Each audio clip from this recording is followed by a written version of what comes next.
하나님의 말씀을 다 함께 받들어 읽겠습니다.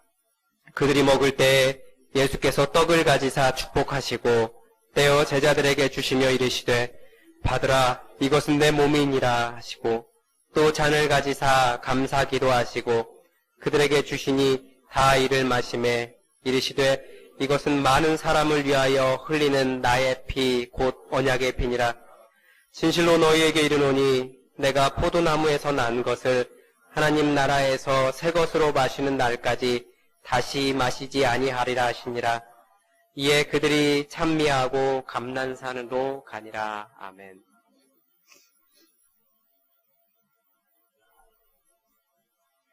여러분, 예수님의 생명과 관련해서 교회에는 아주 큰 두 가지 표지가 있습니다.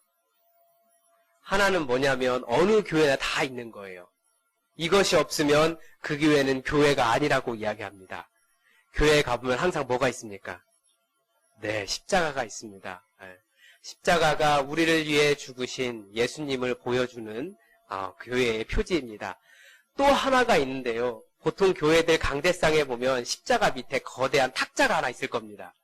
그 탁자 위에 뭐가 올려져 있나요? 주로 성경이 올려 있죠.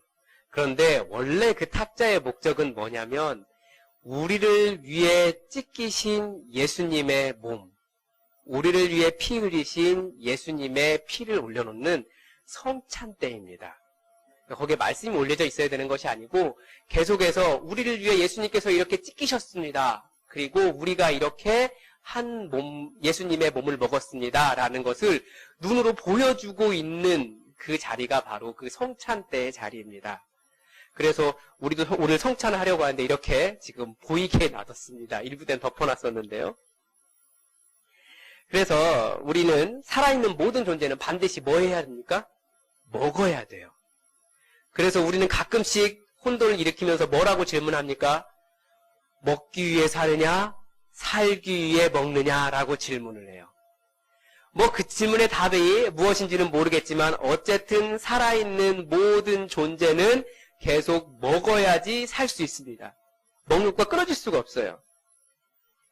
하루라도 먹지 않으면 우리 몸은, 모든 세포는 먹을 것에 집착합니다.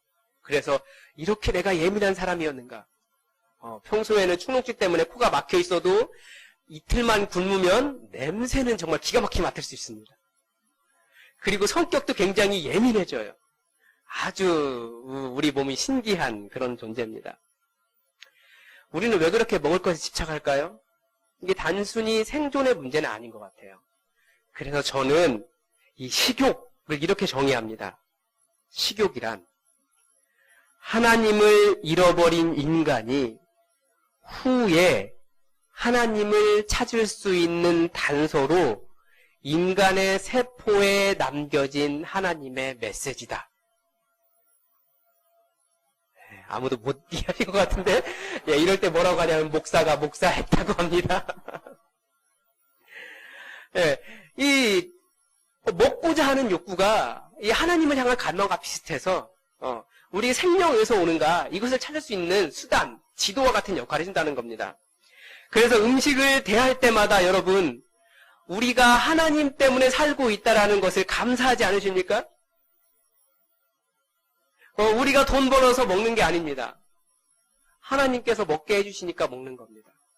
하나님께서 비를 주시고 해를 주시고 자라게 하시고 또 우리에게 직장도 주셔서 우리가 감사합니다 라고 하면서 먹는 겁니다. 그래서 어떤 사람들은 하나님을 찾기 위해 자기의 식욕을 절제하는 때가 있어요. 우리는 금식이라고 하죠.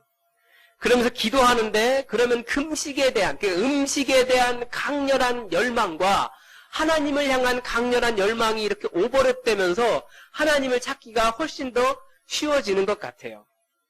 그래서 많은 사람들이 금식을 합니다. 그게 하나님을 찾는 전통적인 방법입니다. 그런데 예수님은 조금 달랐어요. 예수님은 어떻게 다르셨냐면 예수님은 오히려 매번, 매일 음식을 먹을 때마다 굶어서 하나님을 찾는 것이 아니라 음식을 먹으면서 이것이 하나님의 은혜이구나. 내가 하나님의 은혜 때문에 먹고 사는구나. 그리고 하나님께서 우리를 이렇게 먹이시는구나. 그 생생한 축제와 기쁨의 자리가 먹는 자리가 되기를 예수님은 원하셨습니다. 그리고 함께 밥을 먹는 사람들이 아름다운 공동체를 이루며 사시기를 예수님은 원하셨습니다. 그래서 우리가 밥 먹는 현장이, 우리가 성찬의 의미를 잘 이해하게 된다면 우리가 밥 먹는 모든 순간이 예수님의 은혜를 경험하는, 하나님을 찾는 성찬의 순간, 은혜의 순간, 예수님을 만나는 순간이 될 수 있습니다. 그래서 우리는 우리의 식탁에서 예수님의 이름으로 모여서 식사하는 그곳에서 예수님을 기억하고 예수님을 만나며 예수님처럼 새로운 사람들을 받아들일 수 있는 곳이어야 되고 그곳이 은혜의 자리가 되어야 됩니다. 그러니까 밥 먹을 때는 개도 건드리지 않는다 라는 속담은 굉장히 좋은 속담이에요. 나아가 개를 건드는 수준이 아니라 정말 그 자리가 위로의 자리가 되어야 돼요. 그런데 보통 부모님이 자녀를 만나는 순간이 그곳이기 때문에 밥 먹는 자리가 자녀에게는 매우 힘든 자리가 될 수 있죠. 어떤 때는 고개 푹 숙이고 아빠를 절대 보지 않으며 혹시 눈을 들어서 아빠와 눈이 마주치는 순간 밥 먹는 자리가 굉장히 힘들어지는 아이들 있잖아요. 어쨌든 아무리 잘못했어도 밥은 먹여야 되잖아요. 그러니까 식탁의 자리를 그렇게 엄숙하고 이상하게 만들면 그건 예수님께서 가르쳐주신 식탁의 그 의미를 굉장히 뭐라고 할까요? 이상하게 만드는 것이 되는 겁니다. 예수님도 예수님에게 새로운 공동체가 들어오면, 새로운 제자가 들어오면 그와 함께 식사하셨고요. 새롭게 회개하는 사람이 있으면 그 사람의 집에 가서 잔치를 하셨습니다. 그런데 이것을 가장 이해 못한 사람들이 누구냐면 그 시대에 가장 신앙이 좋다고 말한 사두개인들과 바리새인들이었어요. 심지어 또 이 금식을 밥 먹듯이 하던 요한의, 그러니까 세례 요한의 제자들도 왜 예수님과 예수님의 제자들은 금식하지 않습니까? 라고 질문할 정도로 그들은 이 밥 먹는 의미를 이해하지 못했습니다. 왜 하나님을 찾기 위해 금식하지 않지? 예수님이 뭐라고 말씀하셨냐면 식사의 자리는 신랑이신 예수님이 와 계신 곳이기 때문에 기쁨의 자리이지 잔치를 해야 되는 곳이지 죄악시하거나 때로는 금해야 하는 거부의 자리가 아니라고 가르쳐 주셨습니다. 그래서 우리도 예수님 안에서 식사의 자리가 예수님을 만나고 예수님의 은혜를 감사하고 새로운 사람이 공동체에 들어오는 자리가 되어야 되고 깨어진 관계가 회복되는 자리가 식사의 자리가 되어야 합니다. 그런 의미에서 우리의 식탁은 성찬의 자리입니다. 그리고 우리가 성찬의 의미를 통해서 우리의 식탁을 또 새롭게 할 수 있습니다. 지금까지 여러분이 생각한 성찬의 자리는 어떤 곳입니까? 굉장히 엄숙한 곳이죠. 날 위해 죽으신 예수님을 기억하는 자리고 그 은혜에 감사하는 자리가 되었는데 그곳이 기쁨의 자리가 되진 잘 못한 것 같아요. 다들 엄숙하게, 특히 음악도 막 이렇게 오르간, 파이프 오르간 아주 그냥 절로 고개가 숙여지는, 눈을 감으면 눈물 날 것 같은 그런 거 막 연주하고 그렇게 하잖아요. 그런데 우리가 섬김의 자리고 하나님이 기뻐하시는, 우리를 거룩한 산 제물로 드리는 자리이지만, 그것이 맞지만 우리가 이 성찬에 대해서 다시 한번 돌아보면서 우리의 삶의 자리, 우리 식탁의 자리가 굉장히 행복하고 기쁜 자리가 되시기를 바랍니다. 그렇다면 어떻게 우리의 식사의 자리가 예수님의 성찬의 자리와 같을 수 있겠습니까? 먼저 우리가 성찬을 생각해보면 성찬이라고 하는 곳은 예수님을 기억하는 자리인데 어떻게 기억하냐면 직접 눈으로 보는 순간입니다. 이 대부분의 장로교회가 성찬을 어떻게 합니까? 이렇게 성찬 그게 있죠. 거기에 보면 예수님의 살이라고 하는 카스테라를 깍둑 썰게 해놨어요. 깍두기처럼 이렇게 썰어가지고 네모나게 이렇게 딱 올려놨어요. 그리고 모든 사람에게 이렇게 작은 잔이 한 잔씩 주어집니다. 미국 장로교회 영상을 보니까 미국 장로교회도 그렇게 하더라고요. 목사님이 집례를 하는데 보니까 그 교회도 큰 교회였던 것 같아요. 이렇게 성찬기가 쭉 올려져 있고 우리나라랑 똑같더라고요. 그래서 우리가 미국에서 시작됐구나를 알았습니다. 그리고 보통 교회에는 이렇게 권사님들이 이 포도즙을 담그는 것을 사명으로 가신 분이 계세요. 이제 해마다 꼭 담그셔서. 근데 이게 약간 발효가 되면 이제 모든 사람들이 다 이렇게 들고 있다가 함께 마십시다 하고 딱 마시는 순간 모든 사람이 갑자기 기침을 하죠. 네, 평소에 먹지 않던 알코올이 몸에 들어가면서 목을 자극합니다. 성찬의 방법은 참 다양해요. 제가 생각해보니까 1997년도에 이 지역에 한번 왔더라고요. 그때 이곳이 감리교가 많잖아요. 성찬을 집례해주신 분이 감리교 목사님이셨어요. 근데 이분이 감리교가 영어로 하면 메소디스트 아닙니까? 말 그대로 방법론, 신앙의 방법론을 찾는 사람인데 그분들이 보니까 성찬할 때 방법을 가르쳐 주시더라고요. 한 번도 그렇게 해본 적이 없었는데 빵 먹는 건 기억이 안 나요. 그런데 잔을 왼손으로 받치고 오른손으로 잡고 고개를 젖혀서 이렇게 먹으라고 그 방법을 가르쳐 주시더라고요. 뭐 전통과 다릅니다. 종교개혁을 시작한 루터교는 어떻게 먹냐면 이 맨 앞자리에 다들 와서 무릎 꿇게 해요. 그리고 사제죠. 우리로 말하면 목사님, 사제가 와서 빵을 이렇게 떼어서 입에 넣어줍니다. 굉장히 권위적이죠. 그리고 잔도 이렇게 입에 대줘요. 이렇게. 근데 그 사람들은, 루터교는 최소한 그게 예수님의 살과 피이기 때문에 함부로 흘릴 수 없잖아요. 그러니까 이게 잔에 묻어 있으니까 또 이 잔을 이렇게 돌려서 딴 사람에게 또 먹여주고, 돌려서 옆 사람에게 먹여주고, 그런 게 비위생적이기 때문에 닦아주는 수건이 있어요. 십자가가 새겨진 성작 수건이라고. 닦아가지고 또 주고. 이렇게 해서 같이 먹는 게 루터교의 전통입니다. 어떤 게 맞을까요? 네. 맞는 건 없습니다. 그리고 우리의 성찬기는 금색, 휘황찬란하잖아요? 옛날에는 은색이었던 것 같은데 스텐으로. 그런데 어떻게 예수님의 성찬이 그렇게 화려했겠느냐라고 하면서 나무잔, 나무접시 이렇게 쓰는 곳도 있어요. 그러니까 어떻게 먹느냐는 별로 중요한 게 아니에요. 전통과 틀려요. 중요한 것은 성찬을 대하는 태도인 거예요. 첫 번째가 보는 겁니다. 그런데 재미있는 이야기가 있습니다. 저희 취임 예배 때 오셨던 김병년 목사님, 그 교회에서 처음으로 성찬을 한 적이 있어요.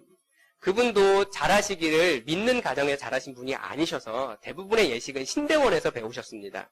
근데 신학대학교는 나름 이런 일반 교회에서 하는 것과 좀 달라요. 원형적인 식사를 생각해보자, 뭐 이런 것들도 있고, 그래서 이게 빵을 떼어먹는, 그리고 포도즙에 찍어먹는 이런 걸 가르치니까 이분이 교회를 설립하시고 숫자도 많지 않으니까 그렇게 성찬을 하셨어요.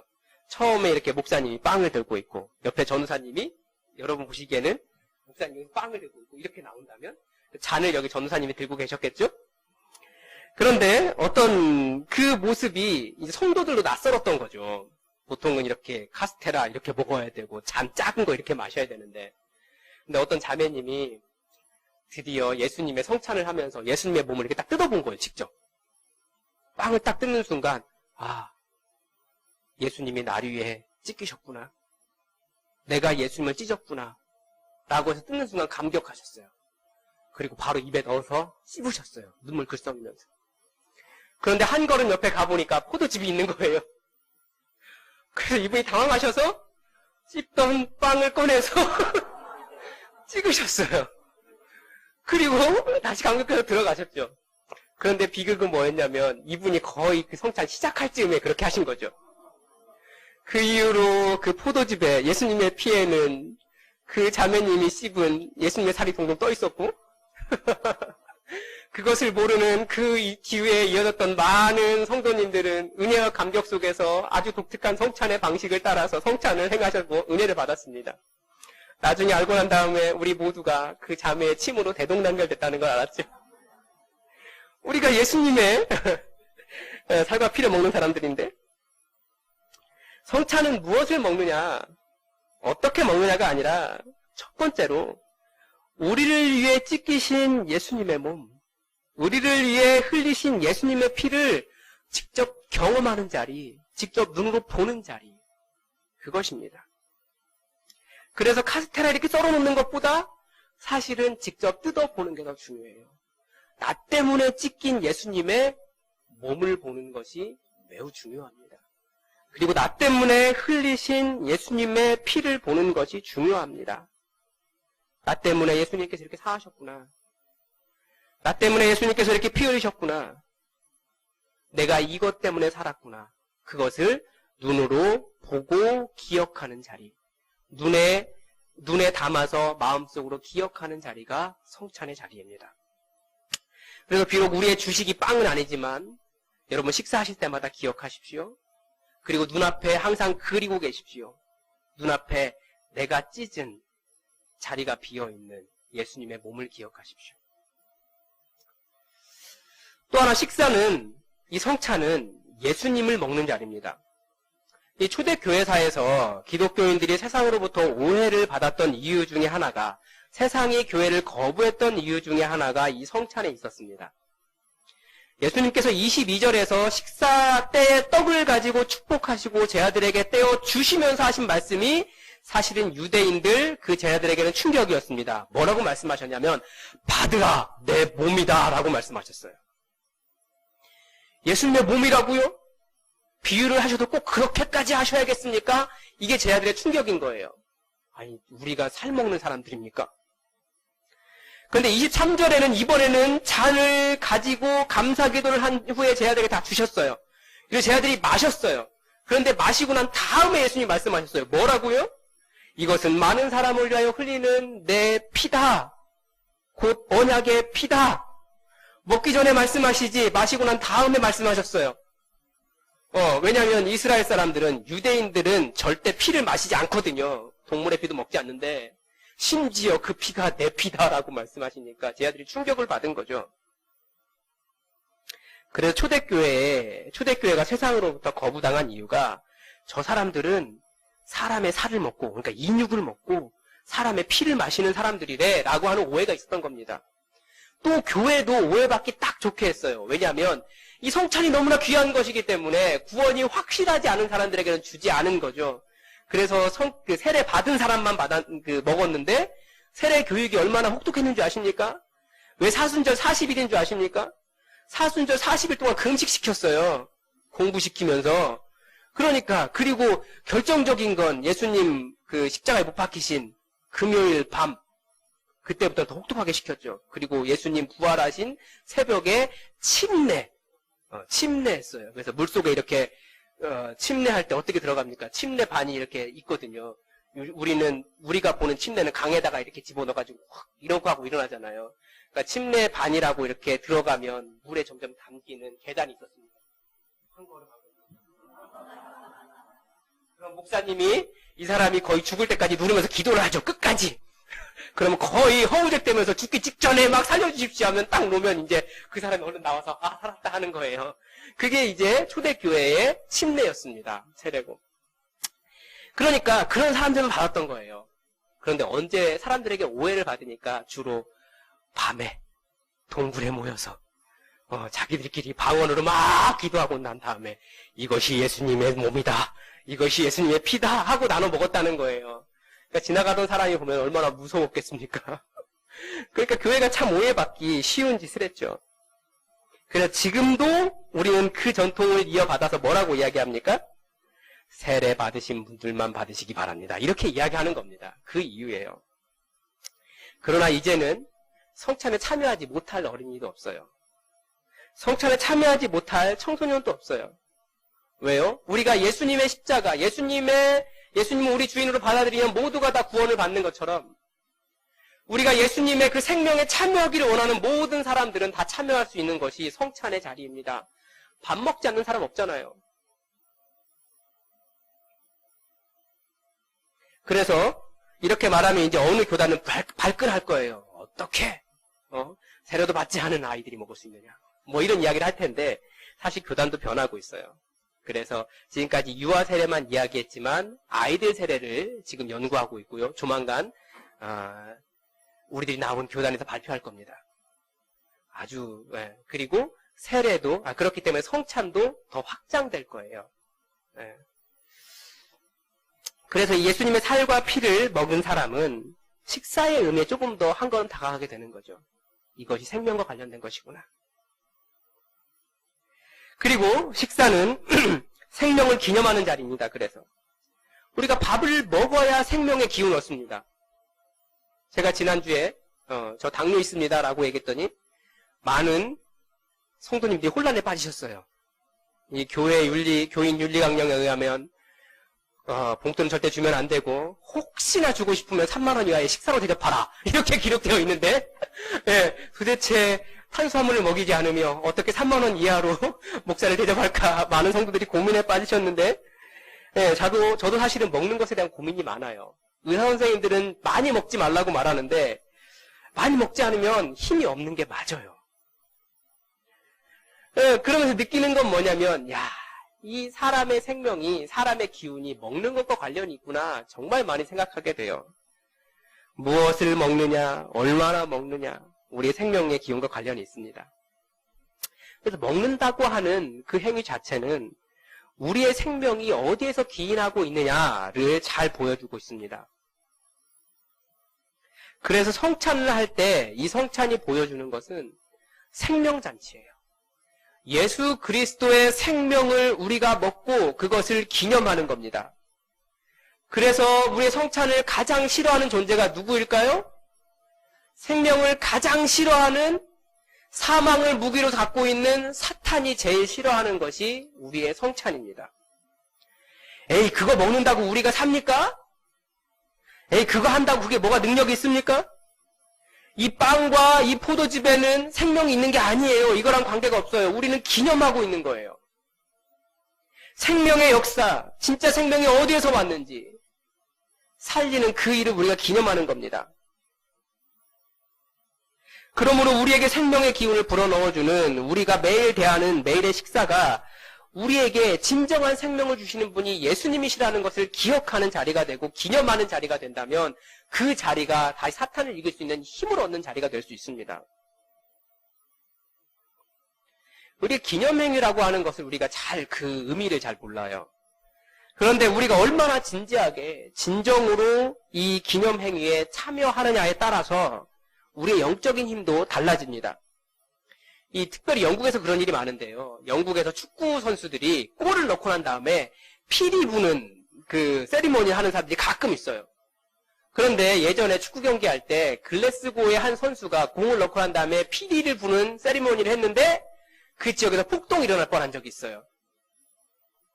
왜 그러냐면 영국에서는 스코틀랜드와 영국이 구교와 신교의 대립이 꽤 오랫동안 지금도 사실은 있잖아요. 그런데 그 피리 부는 행동이 뭐냐면 신교가 구교를 전쟁에서 이기고 난 다음에 피리를 불면서 자기들이 승리를 축하한 행동이었거든요. 그러니까 축구하면서 영국에 있는 팀과 그 스코틀랜드의 팀이 경기한 다음에 자기들이 이기니까 피리 부는 행동을 한 거예요. 우리가 이겼다라고 하는 것을 선언한 거죠. 그러니까 그 동네에 있었던 로만 가톨릭 구교 사람들이 발끈한 거예요. 그래서 일어나가지고 폭동이 일어나 본 적이 있어요. 상징행위는 그만큼 강력하고 사람들에게 가장 큰 정신적인 타격을 입힐 수 있는 것이 상징행위입니다. 2013년에 미국의 글린데일 시민공원에 위안부 소녀상이 세워졌습니다. 그리고 1년 안에 일본 사람들이 전부 그 소녀상 제발 좀 철거해달라고 서명운동을 벌였어요. 그 소녀상은 그냥 동상이잖아요. 그런데 미국 땅 한가운데 그것이 서 있는 것만으로도 일본 정치인들은 위협을 받았다라는 거예요. 즉, 우리가 성찬을 얼마나 진지하게 이 성찬의 의미를 새기느냐, 이 생명의 의미를 찾아갈 때마다 사탄은 위협을 받고, 사탄은 두려워 떤다는 거예요. 그래서 그것을 우리가 사탄에게 생명의 선전포고를 하는 것이 이 성찬에 기념하는 자리입니다. 그런데 예수님의 식사에는 또 독특한 면이 있습니다. 예수님은 24절에서 이렇게 말씀하셨습니다. 이것은 많은 사람을 위하여 흘리는 나의 피 곧 언약의 피다. 그리고 곳곳에서 보면 특별히 강조해서 쓰여 있는 거예요. 길지 않은 본문이기 때문에 제자들에게, 그들에게. 그러니까 한 사람에게만 준 것이 아니라 그들 모두에게 준 겁니다. 즉 성찬을 함께하는 이 사람들이 예수님의 공동체라는 겁니다. 그러니까 모두가 한 예수님을 먹었고 모두가 한 예수님을 마셨다는 의미입니다. 그리고 우리는 그래서 이 한 예수님의 몸과 한 예수님의 피를 함께 나눈 이 공동체를 교회라고 부르는 겁니다. 더 의미 있는 것은 이 성찬의 자리에 곧 예수님 부인할 것이라고 예언되었던 베드로가 참석하고 있었고요. 그리고 이미 예수님을 팔려고 작정한 가룟 유다도 있었어요. 요한복음의 기록에 의하면 가룟 유다는 이것을 받고 나가서, 빵을 받고 나가서, 받고 난 다음에 예수님이 이제 네가 할 것 해라 라고 받고 나가서 어두움을 맞이합니다. 그리고 더 나아가 이 예수님의 첫 성찬을 받은 사람들이 예수님의 십자가의 사건이 일어나자마자 제일 먼저 도망간 제자들이었다라는 거예요. 그러니까 예수님의 이 끝까지 사랑하신 그 사랑이, 자기의 내어주신 사랑이 이 성찬 안에 들어있습니다. 용납하지 못할 사람도 없고, 예수님의 그 사랑 안에서 얼마나 예수님이 많은 사람들을 품으려고 하셨는지를 알 수 있는 것이 성찬이에요. 전 세계에 많은 그리스도인들이 있습니다. 그래서 인종과 지역과 교회 전통에 따라서 신학과 예전이 굉장히 많은 차이가 있습니다. 그래서 가끔씩 전 세계 그리스도인들이 대회를 하고 나면 아주 큰 혼란에 빠져요. 서로 다른 피부색, 저 사람도 예수 믿는 사람이야? 라고 하는 혼란이 있죠. 서로 다른 옷, 서로 다른 생김새, 그리고 교회 전통도 다른 것을 보면서 이 차이를 찾으려고 하기 시작하면, 그러니까 차이를 찾기 시작하면 저 사람 진짜 그리스도이냐? 라고 말할 만한 것들이 훨씬 더 많아요. 그 대표적인 논쟁이 몇 년 전에 한국 교회를 휩쓸고 갔던 WCC 논쟁입니다. 한국 사회가 보여준 WCC 논쟁은 너와 내가 다르다. 그러면 너는 가짜다. 라고 그렇게 말하면서 진짜 WCC가 말하고 싶었던 그 말씀에 대한 것들이 전부 다 늪에 빠져가지고 허우적대고 말았어요. 정말 이 사회가 가지고 있는 문제에 대해서 성경은 최소한 기독교회는 무엇이라고 말해야 하는가에 대한 공통적인 이야기를 찾고 싶었는데 한국 사회에 와서 그 논쟁을 할 수가 없었어요. 다 묻혀버렸죠. 그런데 그 사람들이 서로 다르고 다른 것을 찾고자 하면 정말 이상할 것 같은 그 사람들이 한자리에 모일 수 있는 이유가 있습니다. 뭐냐면 첫 번째가 비록 우리가 다르지만 우리는 모두 예수님을 우리의 주인으로 인정하는 사람들이다. 그리고 또 하나가 이 성경을 하나님의 말씀으로 인정하는 사람들이다. 그렇기 때문에 또 우리가 한 예수님의 식탁, 함께 성찬에 참여할 수 있는 사람이다. 여기에 대한 동의가 된 교단, 지역들만 모여 있는 겁니다. 그러니까 상당히 많은 오해가 있는 거죠. 그러니까 많은 차이보다 어떻게 하면 우리가 예수 그리스도의 생명으로 하나 되어서 하나를 이루어야 하는가, 거기에 대한 당위성 때문에 모인 거예요. 많이 다르지만. 그런 비슷한 예가 어디에서 있었냐면 그 분당에 가보면 큰 교회 있어요. 침례교 하나, 지구촌 교회라고. 이름도 거창하죠. 지구촌 교회, 온누리 교회. 뭐 다 이게 큽니다. 우린 예수 품 안 교회니까, 예수 품 안에 품을 수 없는 사람이 없으니까 우리가 제일 큰 교회가 될 것 같아요. 근데 그 교회가 셀교회를 하는데요. 목장이라고 부릅니다. 그런데 그 목장에서 성찬을 하도록 했어요. 그러면 대부분의 교단에 속한, 특히 한국 교회의 보수적인 교단들은 무엇이라고 얘기할까요? 실제로 바로 그런 얘기들이 나왔어요. 아니, 감히 평신도가 성찬을 집례하다니. 저것들 이단 아니야? 성찬을 몰라도 너무 모르고 자기들만 그리스도인이라고 하는 오만으로 가득 찬 소리를 공개적으로 한 거예요. 예수님의 식사를 아주 우울한 청주의 자리로 만들어버렸어요.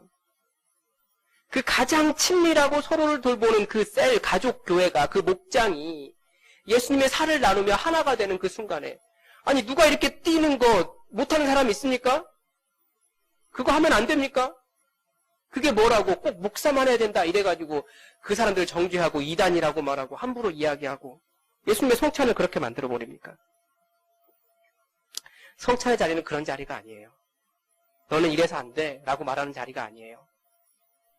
더 많은 사람들이 어떻게든지 예수님의 사랑 안에 와서 예수님의 생명을 먹고 예수님의 생명의 그 능력을 경험하고 예수님의 생명으로 살아가라고 말하는 자리가 성찬의 자리입니다. 우리의 성찬은 비록 우리에게 서로에게 차이가 있고 때로는 성찬에 참여하는 저 사람이 굉장히 비열해 보이기도 하고 그렇지만 죄인마저도 끝까지 사랑하려고 하신 예수님의 사랑을, 그 생명의 당위성을, 그 명령을 기억하면서 죄악된 자녀마저도 끝까지 아파하시며 그를 품으시려고 하셨던 하나님의 크신 사랑을 기억하며 그를 안아내는 자리가 성찬의 자리입니다. 그래서 이 성찬의 자리가, 이 용납의 자리가 넓어진다면 화해의 자리도 되고 용서의 자리도 되고 우리가 하지 못한 용납의 자리도 될 수 있습니다. 그래서 이 시간 우리 함께 이 예수님의 생명의 성찬의 잔치에 참여하겠습니다. 우리 성찬위원들 나와주셔서 준비를 해주시기 바랍니다.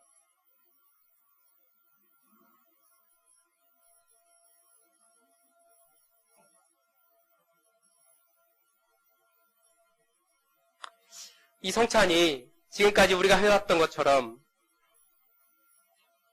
우리의 죄를 기억하는 슬픔의 자리가 아니라 우리가 예수님의 생명을 받았다는 기쁨의 자리가 되기를 주님의 이름으로 축복합니다. 기쁨의 잔치로 사탄에게 예수님의 승리를 선포하는 상징 행위로 그리고 우리 모두가 예수님의 한 몸과 한 피를 먹고 마신 영적인 동지라는 하나 되는 자리가 되기는 이 자리로 여러분을 초청합니다. 그리스도인이라면 누구나 참여할 수 있습니다.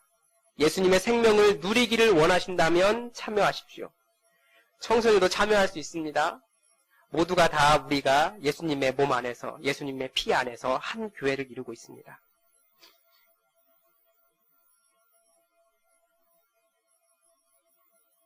우리 주님께서 잡히시던 날 밤에 떡을 가지시고 축사하시며 떼어서 제 아들에게 주셨습니다.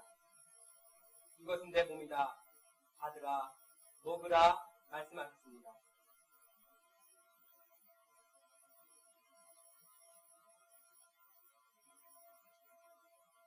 그리고 또한 잔을 가지시고 제 아들에게 주시며 말씀하셨습니다.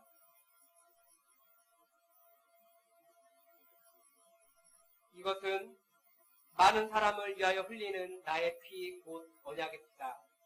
받으라, 마시라 말씀하셨습니다.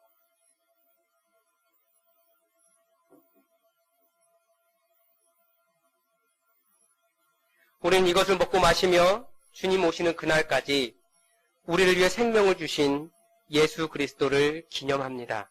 기도하시겠습니다. 사랑이 많으신 하나님 아버지, 예수님의 찢기심과 예수님의 피 흘리심을 통하여 우리에게 생명을 주신 그 사랑과 용납의 은혜를 우리가 마주대합니다. 이 성찬이 예수님께서 제자들과 함께 하셨던 그 자리와 같게 하셔서 우리를 사랑하신 예수님의 그 무한하신 용납하신 은혜를 경험하게 하시고 우리도 동일한 사랑으로 한 형제와 자매된 교회를 이루어 살게 하옵소서. 성령님 오셔서 예수님의 살과 예수님의 피를 느끼게 하옵소서. 예수 그리스도의 이름으로 기도합니다.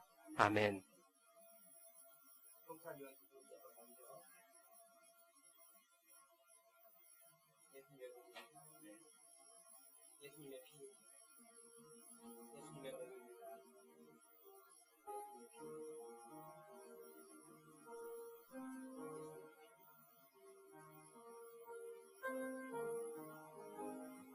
자, 이제 앞자리부터 나오셔서 예수님의 몸을 직접 뜯으시고 예수님의 피를 적시셔서 드시기 바랍니다. 뜯으실 때 이것은 예수님의 몸입니다 고백하시고 찍으실 때 이것은 예수님의 피입니다 고백하시기 바랍니다.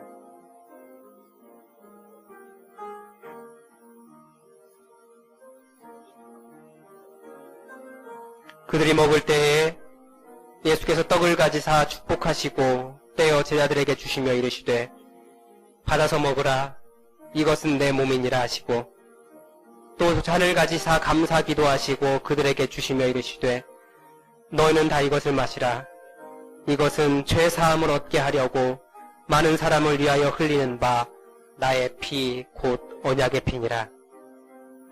새 계명을 너희에게 주노니 서로 사랑하라. 내가 너희를 사랑한 것 같이 너희도 서로 사랑하라. 너희가 서로 사랑하면 이로써 모든 사람이 너희가 내 제자인 줄 알리라.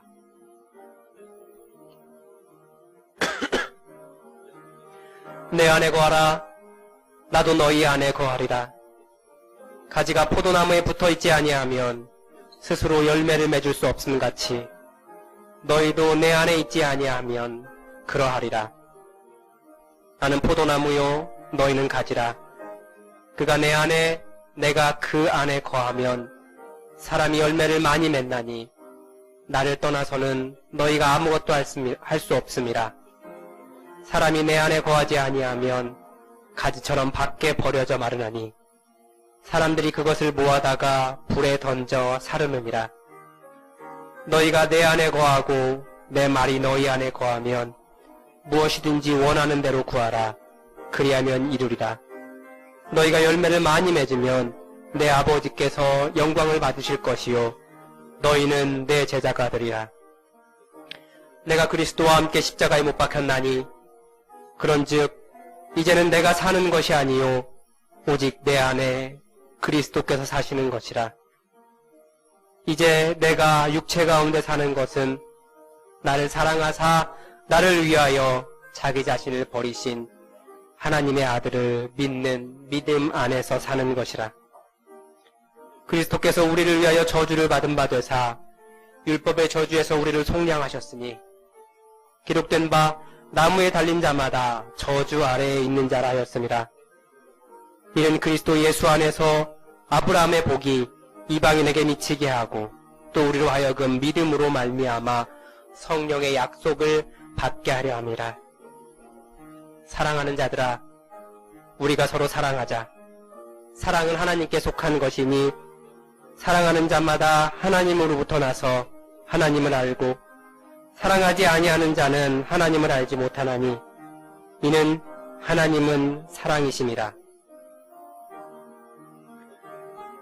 그러므로 그리스도 안에 무슨 권면이나 사랑의 무슨 위로나 성령의 무슨 교제나 긍휼이나 자비가 있거든 마음을 같이하여 같은 사랑을 가지고 뜻을 합하여 한 마음을 품어 아무 일에든지 다툼이나 허영으로 하지 말고 오직 겸손한 마음으로 각각 자기보다 남을 낮게 여기고 각각 자기 일을 돌볼 뿐더러 또한 각각 다른 사람들의 일을 돌보아 나의 기쁨을 충만하게 하라.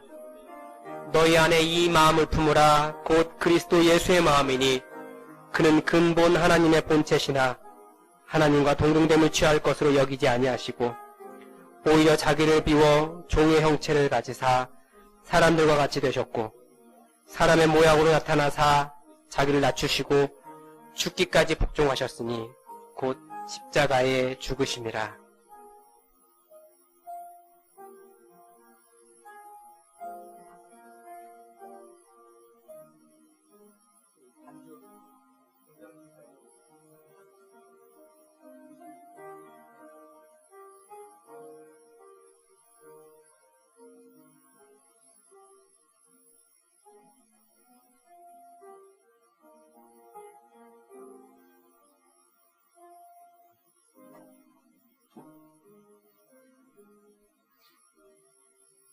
여러분, 성찬은 보는 것이라고 했습니다. 성찬은 직접 참여하는 것입니다. 성찬은 우리가 함께 먹은 것입니다. 여러분, 보이시는지 모르겠는데요. 여러분, 조금 이따 한번 와서 보십시오. 여러분이 찢은 예수님의 몸입니다. 여러분 때문에 찢긴 예수님의 몸입니다. 그리고 이제 이렇게 세상을 향해 살라고 우리에게 보여주신 예수님의 몸입니다. 여러분 어떻게 사시겠습니까? 우리도 예수님처럼 세상을 향해 예수님의 생명의 역사를 위해 하나님의 교회를 위해 이렇게 찢기며 살겠습니다. 고백하시기 바랍니다. 그리고 세상을 위해 또 하나님의 교회를 세우기 위해 우리가 한 몸을 먹고 한 피를 마셨다라고 하는 영적인 동지라는 것을 기억하시고 더 아름다운 하나된 교회를 이루시기 바랍니다. 예수님의 성찬에 참여할 수 없는 사람은 없습니다. 내가 비록 정죄하는 사람이라 할지라도 예수님의 성찬을 함께 하면서 화해가 일어나고 더욱 사랑하시기 바랍니다. 기도하시겠습니다.